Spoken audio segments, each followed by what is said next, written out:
ഇപ്പോൾ ജോമൻ ചേട്ടൻ്റെ സ്ഥലം എന്ന് പറയുന്നത് കോട്ടയം അല്ലേ? കോട്ടയത്തിനടുത്ത് ഏറ്റവും അടുത്ത് നീണ്ടൂർ ഒരു റൂറൽ ഏരിയ ആണ്. അതെ, അവിടെ നിന്നും ഇങ്ങനൊരു ബുദ്ധി ഉദിച്ചു വന്നു. തീർച്ചയായിട്ടും ഇത് ആദരിക്കപ്പെടേണ്ടതാണ്. കാരണം ഏതൊരു കൊലപാതകത്തിൻ്റെയും എല്ലാവരും പറയുന്നത് ഒരു തെളിവെങ്കിലും അവശേഷിക്കുന്നു. ഈ ഒരു കൊലപാതകത്തിൻ്റെ ആകെ അവശേഷിച്ചിരിക്കുന്ന തെളിവ് ജോമൻ ചേട്ടനായിട്ടാണ് എത്തിയിരിക്കുന്നത്. ഇപ്പോൾ സാറ്റിസ്ഫൈഡ് ആണോ? ജീവിതത്തിൽ സന്തോഷം സാറ്റിസ്ഫാക്ഷനും കിട്ടിയിട്ടുണ്ട്? ഒരു ജീവിതത്തിൽ എപ്പോഴും മനുഷ്യൻ നേടേണ്ടതാണല്ലോ. അപ്പം ആ ചോദ്യം ഒരു ഇമ്പോർട്ടൻസ് തന്നെ. ഞാൻ എൻ്റെ മനസ്സിൽ തന്നെ ചിന്തിക്കാറുണ്ട്, മനസ്സിനോട് തന്നെ ചോദിക്കും. ഞാനിപ്പം നാളെ മരിക്കാൻ പോകുന്നു, അല്ലെ ഇന്ന് രാത്രി മരിക്കാൻ പോകുന്നു, ഇനി എന്തെങ്കിലും ബാക്കിയുണ്ടോ എന്ന് ചോദിച്ചാൽ എന്തെങ്കിലും ചെയ്ത് ഞാൻ 100% സന്തോഷവാനാണ്. കാരണം എനിക്കൊന്നും നാളത്തേക്ക് വയ്ക്കില്ല. ഇന്ന് ചെയ്യേണ്ട കാര്യം നാളെ നടക്കാൻ പറ്റത്തില്ല.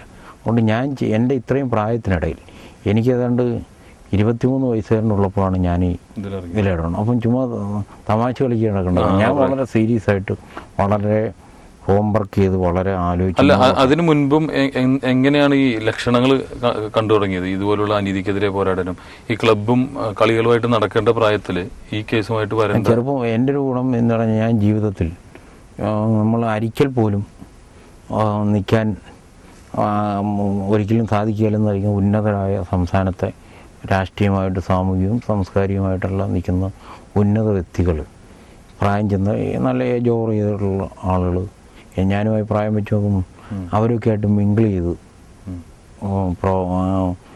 പ്രവർത്തിക്കുവാനും ബന്ധപ്പെടാനും ഒക്കെ എനിക്ക് അവസരം കിട്ടും, ഭാഗ്യമുണ്ടായിരുന്നു. അപ്പോൾ അവരിൽ നിന്ന് കിട്ടുന്ന ഒരു ആശയവിനിമയം കിട്ടുന്ന ആ കാര്യങ്ങളാണ് എൻ്റെ ജീവിതത്തിലെ ഏറ്റവും വലിയ അനുഭവം. അപ്പോൾ അങ്ങനെ വന്നപ്പോൾ നമ്മൾ ആ നിലയിൽ ഒരുപാട് പ്രവർത്തിക്കാൻ കഴിഞ്ഞിട്ടുണ്ട്. അപ്പോൾ അതിനുശേഷം വെച്ച് നോക്കുമ്പോൾ നമ്മൾ ഓരോന്നിപ്പോൾ ഞാൻ ഉദാഹരണം പറയാം. ഞാൻ ഇപ്പം നോവലിസ്റ്റ് എന്ന് പറഞ്ഞ കേരളത്തിൽ സി രാധാകൃഷ്ണൻ, അദ്ദേഹത്തെ ഇങ്ങനെ നേരെ നിന്നപ്പോൾ ഒരു തവണ എറണാകുളത്ത് പുസ്തകങ്ങളിലേക്ക് 1 വർഷം മുമ്പ് അദ്ദേഹം അവിടെ വെച്ചിട്ടുണ്ട്. അപ്പോൾ അദ്ദേഹം പറഞ്ഞു, ടി വികളിലൊക്കെ ചർച്ചകളും പത്രങ്ങളിലൊക്കെ ജോമൻ്റെ കാണുന്നുണ്ട്, ഈ വിഷയം സംബന്ധിച്ച് ഒരു ആധികാരികതയാണ് ജോമൻ പറയുന്നത്, അതിനൊരു വിശ്വസനീയമാണ്, ഞങ്ങൾക്കൊന്നും ആ രംഗത്ത് വലിയ പരിചയമില്ലല്ലോ, ഞങ്ങളുടെ മേഖലയിലുള്ളൂ. അപ്പോൾ എന്നൊക്കെ പറഞ്ഞ് അദ്ദേഹം ഞാൻ ചെയ്ത പ്രവൃത്തിയെക്കുറിച്ച് നല്ല വാക്കുകളും. അദ്ദേഹം അതിനുശേഷം ഒരു കുറേ നാൾ കഴിഞ്ഞതിന് ശേഷം എൻ്റെ ഈ പുസ്തകം അറിഞ്ഞ് വായിച്ചിട്ട് എന്നെ വിളിച്ച് അഭിനന്ദിച്ചിരുന്നു. അപ്പോൾ ഞാൻ മനസ്സിലാക്കുന്നത്, എനിക്കെന്നേരം എൻ്റെ മനസ്സിൽ തോന്നുന്നു അദ്ദേഹത്തെ പോലുള്ള ആളുകളെയൊക്കെ ദൂരെ നിന്ന് കാണാനേ കേട്ടു. അപ്പം നമ്മൾ ചെയ്ത പ്രവൃത്തികളൊക്കെ അവരൊക്കെ വായിച്ച് വിലയിരുത്തി മനസ്സിലാക്കുന്ന കാണുമ്പം നമുക്ക് ഒരു സന്തോഷം അങ്ങ് മനസ്സിൽ തോന്നിയിട്ടുണ്ട്. അതൊക്കെയാണ് നമ്മൾ ഈ കോടികൾ അല്ലെങ്കിൽ വലിയൊരു വിദേശത്തുള്ള ജോലി ചെയ്ത് വലിയൊരു നല്ലൊരു വലിയ ലക്ഷക്കണക്കിനോ കോടികൾ വെച്ചൊരു വീട് വെക്കുന്നതിനേക്കാൾ ഒരു ബിസിനസ് നടന്നേക്കാളൊക്കെ സന്തോഷം തോന്നാറുണ്ട്. പക്ഷെ പ്രായം അധികമായിട്ടില്ലല്ലോ, 41 വയസ്സായിട്ടുള്ളൂ. അപ്പോൾ തീർച്ചയായിട്ടും ഇനിയും വിവാഹത്തിനെ കുറിച്ചൊന്നും ആലോചിക്കാമല്ലോ. അല്ല, വിവാഹത്തിന് ഞാൻ എതിരല്ലേ പോലും എൻ്റെ ഇത്ര നാളത്തെ അനുഭവം വെച്ച് പറഞ്ഞാൽ, നമ്മൾ ഒരു വിഷയത്തെ ആത്മാർത്ഥമായി അങ്ങോട്ട് 24 മണിക്കൂർ മുഴുവൻ നിൽക്കണമെങ്കിൽ, എപ്പോഴും നിൽക്കണമെങ്കിൽ, എൻ്റെ സാമ്പത്തിക സ്ഥിതിയും ചുറ്റുപാടൊക്കെ വെച്ച് നോക്കുമ്പോൾ നമുക്ക് വലിയ ബുദ്ധിമുട്ടാണ്. അപ്പം ഞാൻ പലപ്പോഴും തെറ്റില്ല, എന്നെ കണ്ട കാഴ്ചയ്ക്ക് കുഴപ്പമൊന്നുമില്ല, അപ്പം കുഴപ്പമില്ല. ഇപ്പം അപ്പോൾ അന്നേരം അങ്ങനെ വന്നപ്പോൾ ഞാൻ ഇടയ്ക്ക് ഇങ്ങനെ ചിന്തിക്കും, നമ്മളിവിടെ മനസ്സിലാക്കുന്നുണ്ടാവും. അപ്പോൾ ഇത്രയും വീണ്ടും എടുത്ത് ചോദിച്ചുകൊണ്ട് ഞാൻ അതിലേക്ക് ഷാർപ്പായിട്ട് ഞാൻ അതിലേക്ക് എത്താൻ ശ്രമിക്കുക. കാരണം ഇവിടെ നമ്മൾ മനസ്സിലാക്കേണ്ട, കല്യാണം ആലോചിക്കുമ്പോഴാണ്, ഇപ്പം ഞാൻ ഈ സംസ്ഥാനത്ത് അറിയപ്പെടുന്ന ഒരാളാണ്, അല്ലെ ഇന്ത്യയിൽ അറിയപ്പെടുന്ന ഒരാളാണ്, സ്വയം മനസ്സിലൊരു തോന്നലുണ്ട് എന്ന് വെച്ചു. അപ്പം നമ്മളൊരു കല്യാണ ആലോചനയ്ക്ക് ഇറങ്ങുമ്പോഴാണ്, ഞാൻ ജീവിതത്തിൽ ഇന്ന് വരെ കല്യാണ ആലോചനയ്ക്ക് പോയിട്ടില്ല, ഒരു പെണ്ണ് കാണാൻ ഇന്ന് വരെ പോയിട്ടില്ല. അതുകൊണ്ട് തെറ്റിദ്ധരിക്കണം. എനിക്ക് അടുപ്പമുള്ള എൻ്റെ അടുത്ത സുഹൃത്തുക്കൾ, ഉന്നത രംഗത്ത് പ്രവർത്തിച്ചുള്ള സുഹൃത്തുക്കൾ പലരും കല്യാണാലയ്ക്ക് പോയിട്ട് അവരുടെ അനുഭവങ്ങൾ എന്നോട് പങ്കുവെച്ചാണ്. അത് വെച്ചാണ് ഇപ്പം പറഞ്ഞത്. അപ്പോൾ നമ്മൾ വലിയ ആളാണ് എന്നൊരു ധാരണ ഉള്ളവർ കല്യാണ ആലോചനയ്ക്ക് പോകുമ്പോഴാണ് അവൻ ഒന്നുമെല്ലാം തെളിയണം. കാരണം എന്താ പരിപാടി?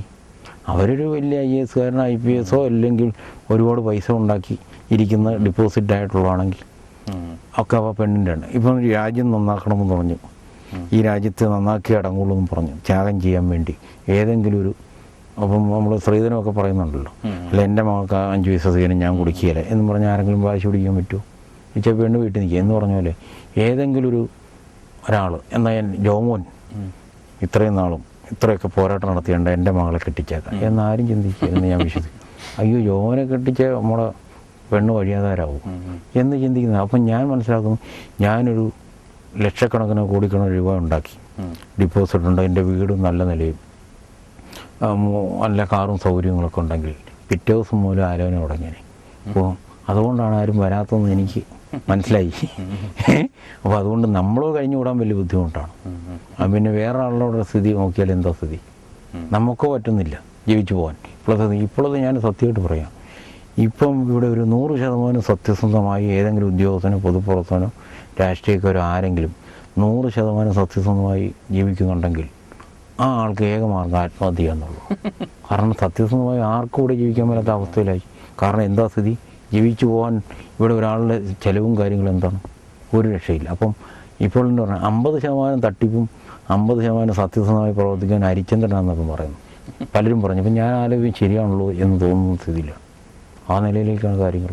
അപ്പോൾ അതുകൊണ്ട് ജീവിച്ചു പോകാൻ ഒരാൾക്ക് പോലും പറ്റാത്ത ഈ കാലഘട്ടത്തിൽ പിന്നെ നമ്മളൊരു പങ്കാളിയെ കൂടെ എങ്ങനെ പറ്റും? അതുകൊണ്ട് എന്നും പറഞ്ഞെന്നാൽ എല്ലാവരും ആകുന്നില്ലേ. എനിക്കൊരു സുഖം ഒറ്റയ്ക്ക്, അതിനൊരു കാരണം പറയാമല്ല. എൻ്റെ ഈ പ്രവൃത്തി ഇനി ഈ പ്രവൃത്തി നിർത്തിവെക്കുവാനോ ഈ പ്രവൃത്തി ഇപ്പോൾ ഞാൻ ചെയ്ത എൻ്റെ പ്രവർത്തനങ്ങൾ മാറ്റി വേറെ ഇതിലേക്ക് പോകാനോ പറ്റത്തില്ല. ഇത് തുടരുന്നതിലൊരു സുഖമുണ്ട്. ആ സുഖത്തിൽ നമുക്ക് ഫുൾ ഫ്രീഡമുണ്ട്. നമ്മുടെ സമയവും എല്ലാം ഒരു കാര്യത്തിന് വേണ്ടി മാറ്റിവെക്കാൻ പറ്റും. അപ്പോൾ എല്ലാവരും ഒരു കാര്യം നിർബന്ധം, ഒരാളെങ്കിലും ഇങ്ങനെ മാറി നിൽക്കട്ടെ എന്ന് വിചാരിക്കുന്നു. ഒരാളെങ്കിലും കല്യാണം കഴിക്കാതെ ഒറ്റയ്ക്ക് ഇങ്ങനെ സ്വതന്ത്രമായി ഇപ്പം പോകുന്നിടത്തെല്ലാം പെട്ടെന്ന് എങ്ങോട്ടും പോകാനും നമുക്ക് പറ്റും. അപ്പോൾ എല്ലാവരും തിരക്കാന്ന് പറഞ്ഞു, ഒരു തിരക്കുമില്ല. അവരുടെ വ്യക്തിപരമായ തിരക്കേ ഉള്ളൂ. അപ്പം നമുക്ക് ഇന്ന് വരെ ഒരു തിരക്കുമില്ല. തിരക്കുണ്ടെങ്കിലും നമ്മൾ തിരക്ക് അഡ്ജസ്റ്റ് ചെയ്ത് എല്ലാ കാര്യങ്ങളിലും പങ്കെടുക്കാനും പോകാനും പറ്റുന്നു. എന്തായാലും ഒരു വാക്ക് ജോമൻ ചേട്ടൻ പറഞ്ഞു, സത്യസന്ധമായി ഈ നാട്ടിൽ ജീവിക്കണമെങ്കിൽ വളരെ ബുദ്ധിമുട്ടാണ്. ഒരു 50% സത്യസന്ധനായാൽ ഹരിചന്ദ്രനാണെന്ന് പറയുന്നത്. അപ്പോൾ ഇവിടെ ഒരു 100 150% സത്യസന്ധനായിട്ട് ജീവിച്ചൊരു വ്യക്തിയാണ്. കാരണം ഇന്നുവരെയായിട്ടും അദ്ദേഹത്തിനെതിരെ ഒരു കേസ് ഇതുവരെയായിട്ടും വന്നിട്ടില്ല, ആർക്കും രേഖപ്പെടുത്താനും സാധിച്ചിട്ടില്ല. നിയമത്തിൻ്റെ വഴിയിൽ, നന്മയുടെ വഴിയിൽ, ദൈവത്തിൻ്റെ പാതയിലൂടെ സഞ്ചരിക്കുന്ന ജോമൻ ചേട്ടനെ ഏറ്റവും കൂടുതൽ ആയുസ് കിട്ടട്ടെ എന്ന് നമ്മൾ ഒരുമിച്ച് ഇന്ന് പ്രാർത്ഥിക്കണം. കാരണം ദൈവത്തിൻ്റെ ശബ്ദമാണിത്. ദൈവം പ്രവർത്തിക്കുന്നത് ഇങ്ങനെയുള്ള വ്യക്തികളിലൂടെയാണ്. തീർച്ചയായിട്ടും തിന്മകൾ തോൽക്കും, നന്മ ഒരു ദിവസം വിജയിക്കും എന്നുള്ളതിൽ യാതൊരു സംശയമില്ല. ഞങ്ങളോടൊപ്പം ഇത്ര നേരം സഹകരിച്ചതിൽ വളരെ സന്തോഷമുണ്ട്. അപ്പോൾ നമ്മളുടെ പ്രേക്ഷകരോടും ഒരു 2 വാക്ക് പറഞ്ഞതിന് ശേഷം എനിക്കിങ്ങനെ ഒരു അവസരം തന്ന് ഇതുപോലെ ചർച്ച ചെയ്യാനും കഴിഞ്ഞാൽ വളരെ സന്തോഷമുണ്ട്. എനിക്കിവിടെ പറയാനുള്ള ഒരു സെൻറ്റൻസ് മാത്രമേ ഉള്ളൂ. ഇവിടെ പലരും ഇങ്ങനെ നിയമരംഗത്ത് അല്ലെങ്കിൽ നീതിക്ക് വേണ്ടി പോരാട്ടത്തിൽ പലർക്കും എന്നെപ്പോലെ പ്രവർത്തിക്കണമെന്ന് ആഗ്രഹമുള്ളവർ പലരുമുണ്ട്. അവർക്ക് പറ്റാതെ പോകുന്നുണ്ട്. എങ്കിലും അവരോടുള്ള എനിക്ക് പറയാനുള്ളത്, ഒന്നും നേടാനില്ലെന്നും ഒന്നും നഷ്ടപ്പെടാനില്ലെന്നും ചിന്തിക്കുന്നതുകൊണ്ടാണ് എനിക്കിത്രയും പ്രവർത്തിക്കാൻ കഴിഞ്ഞത്. അപ്പം ഇവിടെ പലരും ഒന്നും നേടാനില്ല പോലും ഒന്നും നേടാനുണ്ട് എന്ന് തെറ്റിദ്ധരിക്കുകയും ഒന്നും നഷ്ടപ്പെടാനില്ലെങ്കിലും നഷ്ടപ്പെടാനുണ്ട് എന്ന് തെറ്റിദ്ധരിക്കുകയും ചെയ്യുന്നതുകൊണ്ടാണ് ഇവിടെ പലരും അപ്രീത സത്യങ്ങൾ പറയുവാൻ ഭയപ്പെടുന്നു. ആരെയും പിണക്കിക്കണ്ട, എല്ലാവരെയും സന്തോഷിപ്പിക്കാം എന്ന് വിചാരിച്ച് പലരും സമൂഹത്തിൽ പലരും ഇങ്ങനെ മുഖത്ത് നോക്കി രാജാവ് നഗ്നനാണെന്ന് പറയുവാൻ ഉള്ളൊരു ധൈര്യം അല്ലെങ്കിൽ അതിനുള്ള ഒരു മനോധൈര്യം കാട്ടാനാരും തയ്യാറാകത്തു. അതുകൊണ്ട് ഒന്നും നഷ്ടപ്പെടാനില്ലെന്നും ഒന്നും നേടാനില്ലെന്നും നമ്മൾ ചിന്തിച്ചാൽ പലതും ചെയ്യാൻ കഴിയും. ആ ചെയ്യാൻ കഴിയുന്നത് നമ്മൾ ആളുകളെ ഒന്നും വിളിച്ചറിയിക്കുന്നില്ലേ പോലും, ബോധ്യപ്പെടുന്നില്ല.